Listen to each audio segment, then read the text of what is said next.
हमार भौजी उड़न बाज भौजी।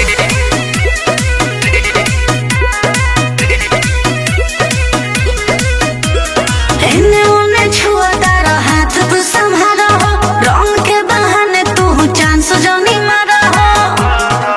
भौजी ए हो एने ओने छुआ तारा हाथ तू संभारा हो, रंग के बहाने तू चांस जोनी मारा हो।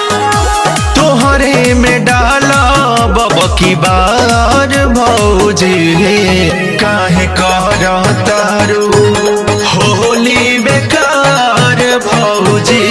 अच्छा? ए हमार भौजी उड़न बाज भौजी।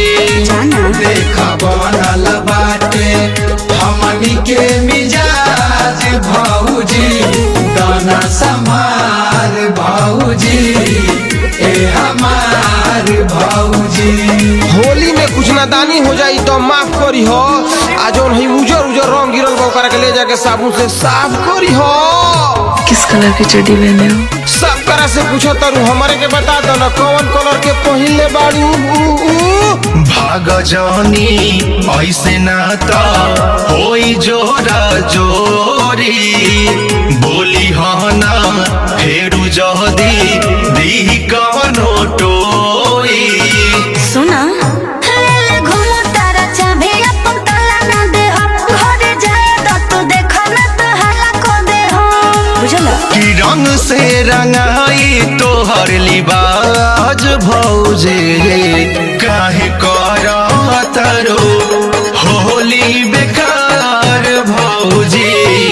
ए हमार भौजी उड़न बाज भौजी। देखा बनल बाटे हमनी के मिजाज भौजी, दाना संभार भौजी ए हमार भौजी। आप सभी भौजाइयों को होली की हार्दिक शुभकामनाएं। कहाँ बाड़ू हो भौजी?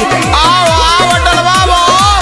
आव डोला वाला भौजी खोल दा के बाड़ी चढ़ल बाटे फगुआ नस वाला साया साड़ी। ना भग बोलो जवन चाहता दे हम नहीं होई रसदार। राहुल शिव मम्मी अत लगे बिगड़ल तोहार। तू तो बनेलू रंगबाज भौजी काहे करतारू होली बेकार भौजी।